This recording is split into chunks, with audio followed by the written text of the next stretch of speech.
नमस्कार श्रोते हो. दीपक रेगे कथाकथन चॅनलवर तुम्हा सगळ्यांचं मनापासून स्वागत. श्रोते हो, आज तुम्ही ऐकणार आहात जगन्नाथ शिंदे सरांच्या मृत्यूदंड या पोलीस शौर्य कथासंग्रहातली पुढची कथा, सुव्यवस्थेसाठी. ऐकूया जगन्नाथ शिंदे लिखित सुव्यवस्थेसाठी. आनंद, मी जाणीवपूर्वक तुझी पाटणा तालुक्यात बदली करून घेतली आहे. माझ्या काही अपेक्षा आहेत आणि केवळ तूच त्या पूर्ण करू शकतोस. आनंद, तालुक्यातली आजची परिस्थिती फार वाईट आहे. गेल्या 6 महिन्यात 5 गरफोड्या, 4 मर्डर केसेस झालेले आहेत. छोट्या मोठ्या तक्रारी आहेतच. कधी 2 पक्षातल्या कार्यकर्त्यांच्या मारामाऱ्या, कधी किरकोळ दंगे, मोर्चे. अशांत तालुका झाला आहे. सामान्य माणसाला इथे अजिबात सौख्य समाधान नाही आहे. त्यामुळे पालकमंत्री नाराज आहेत. विधानसभेत या तालुक्यातल्या अशांततेवर चर्चा व्हावी यासारखी दुर्दैवी घटना नाही आहे. मला हे सगळं दुरुस्त करायचं आहे आणि म्हणून मी तुझ्यावर विश्वास टाकतोय. SP सदानंद माने यांची तळमळ त्यांच्या बोलण्यात दिसून येत होती. सर, माझ्यावर आपण विश्वास टाकताय हाच माझा बहुमान आहे. तुमचा विश्वास सार्थ आहे, मी सिद्ध करेन. पोलीस इन्स्पेक्टर आनंद भिलारे आत्मविश्वासानं बोलले. आनंद, मी तुझ्या पाठीशी आहे. तुला हवी ती मदत पुरवली जाईल. तालुक्यात आपल्या डिपार्टमेंटमध्ये कोणी निष्क्रिय असेल तर त्याची बदली केली जाईल. नवी माणसं दिली जातील. सर, मी गरजेनुसार आपल्याशी बोलत राहीन. ओके, आता तू जायला काही हरकत नाही. आनंद उठला. त्यांनी कडकडीत सॅल्यूट ठोकला, बाहेर पडला. परतीच्या प्रवासात त्यांनी मनात ठरवलं, तालुक्याचा इतिहास, भूगोल याचा आधी अभ्यास करायचा, मग राजकीय पक्षांचा अभ्यास करायचा. यापूर्वीचे गुंड, दरोडेखोर यांच्या फाईल्स वाचून काढायच्या. आजच्या अशांततेची मुळं भूतकाळात मिळू शकतील. आनंदनी संपूर्ण तालुक्याची पाहणी केली. तालुक्याचे 3 भाग. 2 डोंगर रांगेमुळे तालुक्याचे पूर्व पश्चिम 3 भाग झाले. या 3 भागात प्रमुख 4 शहरं. या शहरात आठवडे बाजार. राजकीयदृष्ट्या ही शहरं संवेदनशील. या शहरात पक्षांची कार्यालयं, दारूची दुकानं, अवैध धंदे.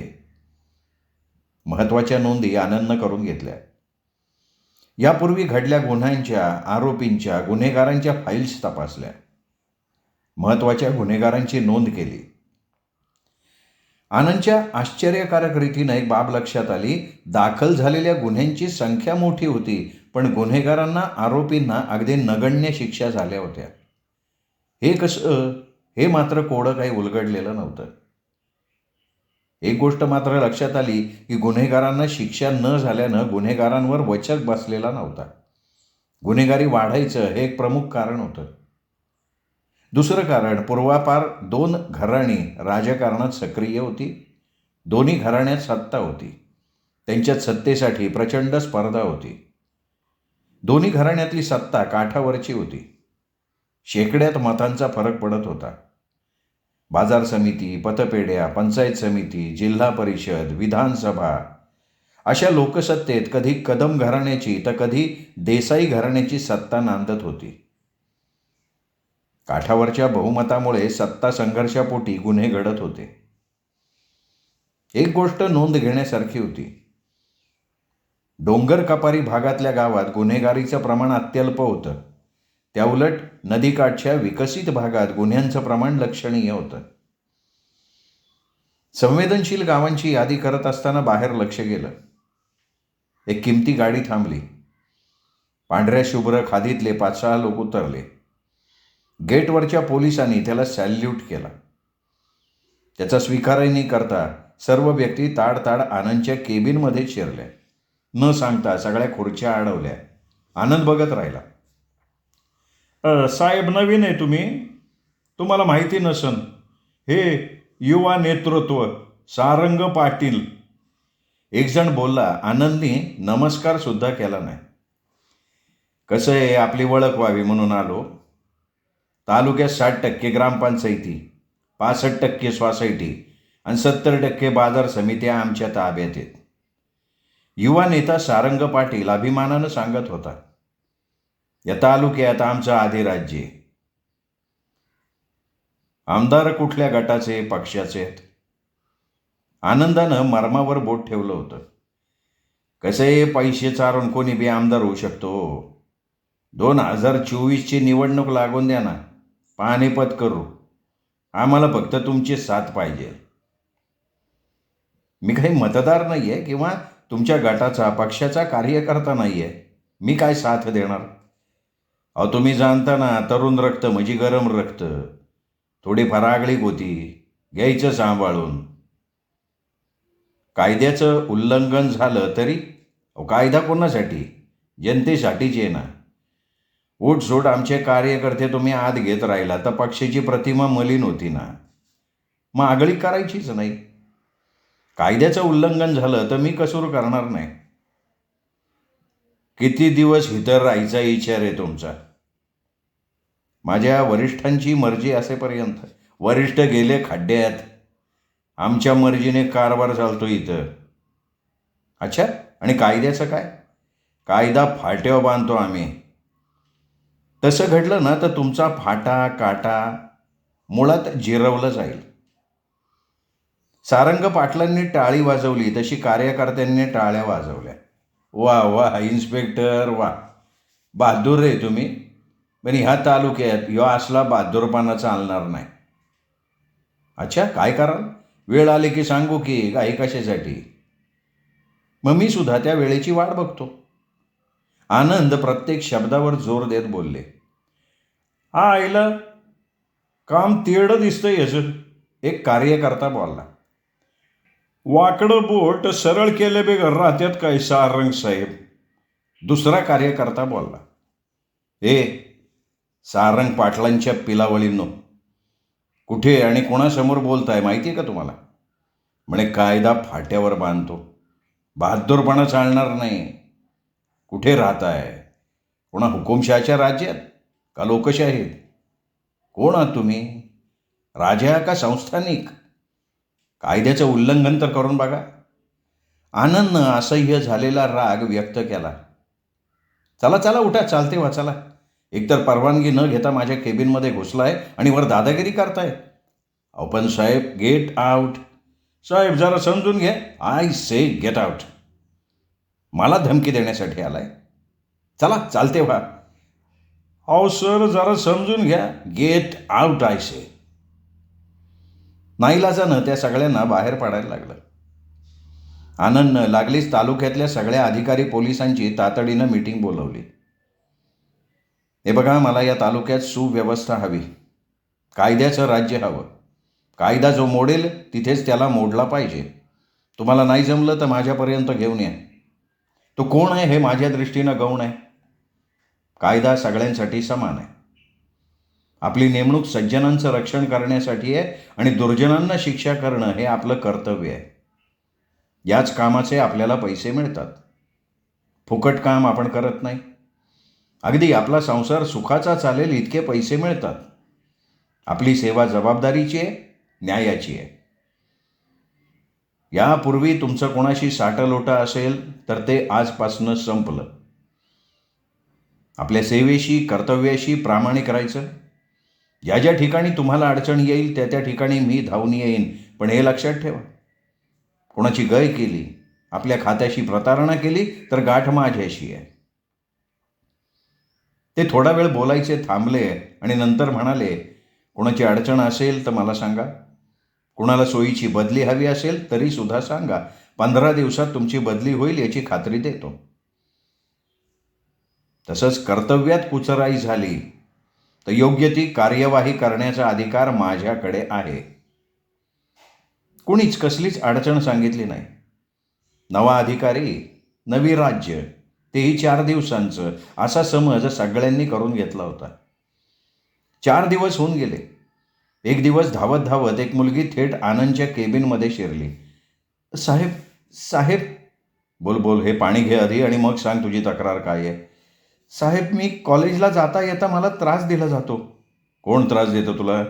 तो सारंग पाटील. काय केलं नेमकं? साहेब, आज त्याने माझा हात हातात धरला, मला ओढून रिक्षात कोंबत होता. मी त्याच्या हातातून सुटले आणि धावत इथे आले. आत्ता कुठे आहे तो? कॉलेजच्या बाहेर 10-12 मुलांचा त्यांचा ग्रुपच आहे. घोडके. साहेब कडाडले. घोडके हवालदार धावत आला. घोडके, जीप काढा, मोठी गाडी काढा, बंदुका बरोबर घ्या, 15-20 माणसं घ्या. एवढं होईपर्यंत आनंदानं तिच्याकडनं तक्रार लिहून घेतली. आणि हा, तू इथेच थांब, घाबरू नको, मी आलो. जीप आणि तिच्या मागे जाळी असलेली व्हॅन पळायला लागली. आनंद जागेवर पोचला. इथली एकूण एक कार्टी गाडीत कोंबा, येणार नाही त्याला सरळ फटके मारा. आनंदनं ऑर्डर दिली. आता ऑर्डरच आहे म्हटल्यावर माघार नाही. उचल गाठोडं, टाक गाडीत. अहो अहो अहो, हे काय चाललंय साहेब तुमचं? सारंग पाटील म्हणाला. साहेबांनी कमरेचा पट्टा काढला, 2 पट्टे ओढले. सारंग पाटील कोसळला. मग त्याला उचलला, गाडीत टाकला. गाड्या पोलीस स्टेशनला आल्या. पाहता पाहता ही बातमी गावभर पसरली. गल्ली बोळातले स्वतःला पुढारी म्हणून घेणारे धावत पळत पोलीस स्टेशनमध्ये आले.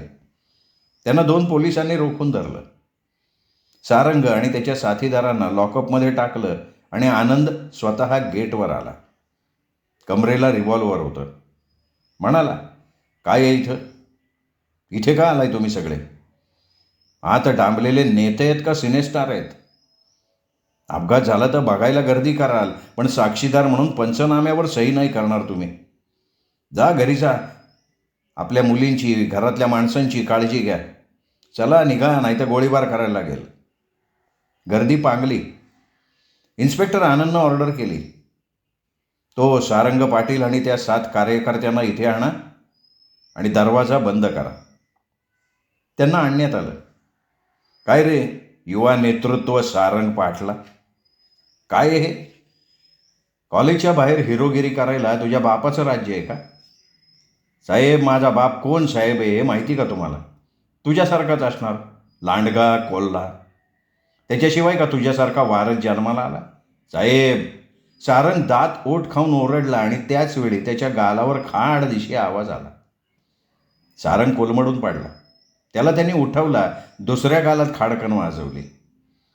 बाकी 7 जणांची अक्षरशः फाटली होती. त्यांचे हातपाय थरथरत होते. आता साहेबांनी आपला मोर्चा त्यांच्याकडे वळवला. काय रे भाडव्यांनो, पुढारी व्हायला निघाला होतात का चमचे? काय करतात काय रे तुमचे आईबाप?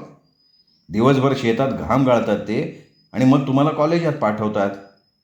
ते कॉलेजात पाठवतात तुम्हाला, ते हे धंदे करायला? काढू का हिरोगिरी एकेकाची? नाही साहेब, एवढ्या वेळेला माफ करा. का माफ करायचं तुम्हाला? अरे हिरोंनो, जग कुठे चाललंय, तुम्ही कुठे आहात? या वयात शिवरायांनी स्वप्न पाहिली होती. ज्ञानेशानं ज्ञानेश्वरी लिहिली होती. तुम्ही कसली स्वप्न बघता? कुत्री आहात का तुम्ही? मुलीच्या मागे फिरतात साले. साहेब, आता कधी रस्त्यावर दिसणार नाही आम्ही. मग या गुंडाच्या मागे फिराल? नाही फिरणार साहेब. तुम्ही त्याच्याबरोबर होतात. सीमा मनोहर कारंडे या मुलीचा हात धरून सारंग पाटील तिला रक्षात कोंबत होता, हे आम्ही बघितलं, असं लिहून देणार तुम्ही? साहेब, शपथपूर्वक लिहून देतो.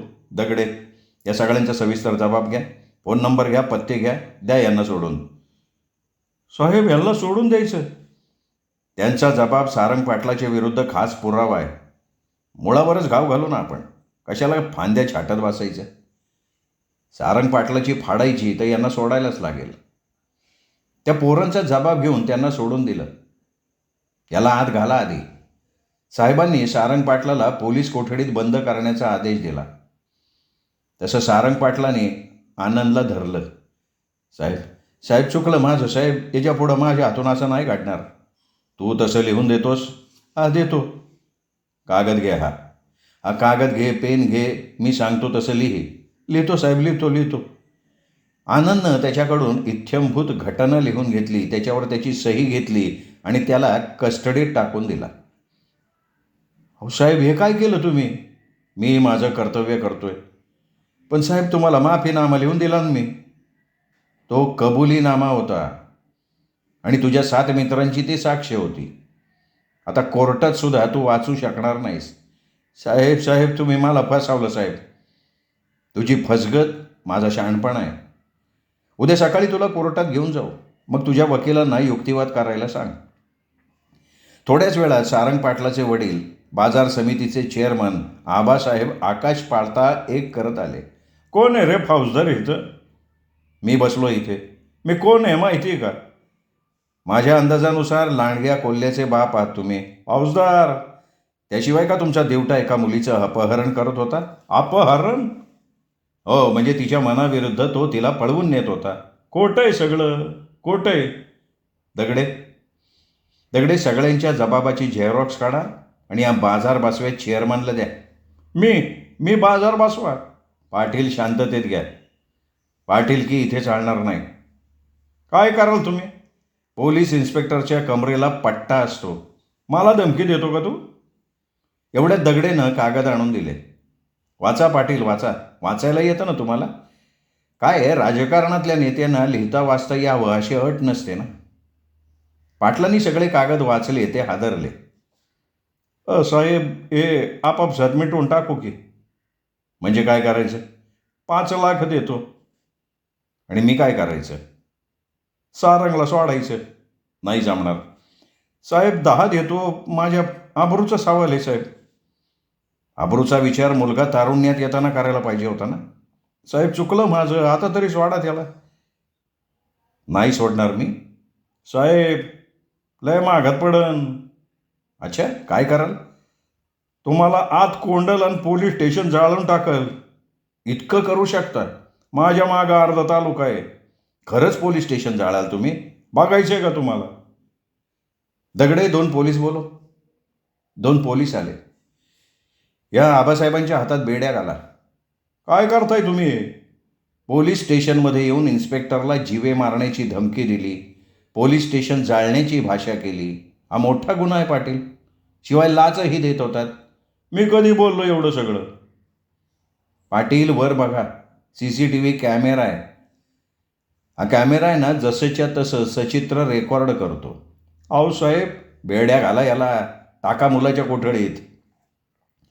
रात्रभर पोलीस कोठडीत जास्त हाल कोणी केले असतील तर ते मच्छरांनी. मुलगा बाप रात्रभर छक्क्यासारखे टाळ्या वाजवत बसले होते. दुसऱ्या दिवशी दोघांना कोर्टात नेलं. पोलीस कस्टडी मागायची आवश्यकताच नव्हती, तरीही 7 दिवसांची मागितली. लिखित पुरावा होता. तरीही 7 दिवसांची पोलीस कस्टडी मिळाली. मग तपासाच्या नावाखाली बेड्या घातल्या. संपूर्ण तालुकाभर फिरवलं. गुन्हेगारांना जरब बसावी हा हेतू. 7 दिवसानंतर पितापुत्रांना सन्मानाने कोर्टात दाखल केलं. जामीन मिळावा म्हणून पाटलाच्या वकिलांनी खूप प्रयत्न केले. पण आरोपी हे राजकीय नेते आहेत. साक्षीदारांवर दबाव आणू शकतात. तक्रारदार मुलीला धाक दाखवू शकतात. तिच्या जीवाला सुद्धा धोका आहे. हे कोर्टाला मान्य झालं. त्यामुळे जामीन काही मिळाला नाही. या एका प्रकरणामुळे तालुक्यात इन्स्पेक्टर आनंद भिलारे यांचा दबदबा वाढला. काही भुरटे आपणहून तालुका सोडून पळून गेले. पोलीस इन्स्पेक्टरांना वचक निर्माण करण्यासाठी फार काही करायला लागत नाही.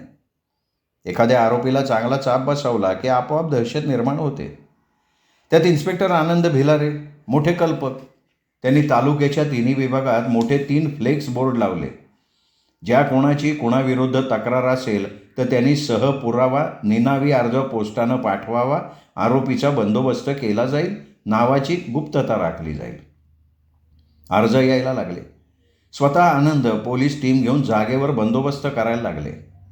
तळवारे गावात बनावट दारू कंपनीचं लेबल लावून विकली जात होती अशी तक्रार आली. अचानक धाड टाकली. बाटल्या नमुना म्हणून प्रयोगशाळेकडे पाठवल्या. दारू विक्रेता गजाआड झाला. अशा छोट्या मोठ्या तक्रारींचा निपटारा होत होता. एक तक्रार होती. त्या तक्रारीत तक्रारदारांनी लिहिलं होतं, मी भिवाच्या टोळीत काम करत होतो. दरोडा टाकणं हा आमचा व्यवसाय. भिवानी तालुक्यात 8 ठिकाणी दरोडे टाकले. एकूण 2 किलोचे दागिने 3 लाख रुपये मिळाले. मला फक्त 50,000 दिले. तसंच इतर 2 जोडीदारांना 50,000 हजार दिले. बाकी सगळी रक्कम त्यांनी एकट्याने खाल्ली. आता त्याचा मुक्काम वाडे फाट्यावर आहे. त्याला अटक व्हावी. दुसऱ्या दिवशी धाड टाकली. भिवा जागेवर मिळाला. चोरीच्या दागिन्यांपैकी 1.5 किलो वजनाचे दागिने आणि 50,000 रोकड मिळाली. बाकी रक्कम दागिने मिळाले नाहीत. त्यासाठी पोलीस कस्टडी घेतली. एकूण 12 गुन्हे उघड झाले. तालुक्यात मोठी दहशत निर्माण झाली. गुंडगिरी तर संपलीच, बांधा खणावरनं होणारा झगडाही संपला. 1.5 वर्षात तालुका सुतासारखा सरळ झाला. निनावी तक्रार हा पर्याय नव्हता, नाही. त्यामुळे मुद्दामच काही तक्रारी पूर्ववैमनस्यातनं, पक्षापक्षातलं राजकारण यामुळे व्हायला लागल्या, म्हणून तो प्रकार बंद करून टाकला. SP सदानंद मानेंनी PSI आनंद भिलारे याचं मनापासून कौतुक केलं. आपल्या कार्यक्षेत्रात थोडी दहशत निर्माण केली की गुन्हेगारी रोखता येऊ शकते, याचं हे आदर्श उदाहरण आहे. श्रोते हो, तुम्ही ऐकत होतात जगन्नाथ शिंदे लिखित सुव्यवस्थेसाठी ही कथा. मृत्यूदंड या कथासंग्रहातली कथा तुम्हाला कशी वाटली कमेंट करून जरूर कळवा. ही कथा आपल्या मित्रपरिवारात, नातेवाईकात शेअर करायला काहीच हरकत नाही. आणि हो, चॅनल सबस्क्राईब करायचं राहून गेलं असेल तर तुम्ही चॅनल सबस्क्राईब करा आणि तुमच्या कथाप्रेमी मित्रपरिवाराला दीपक रेगे कथाकथन चॅनल सबस्क्राईब करायची माझ्यातर्फे विनंती करा. भेटूयात उद्या अशाच उत्तमोत्तम लेखकांच्या उत्तमोत्तम कथा कादंबरी ऐकण्यासाठी. नमस्कार.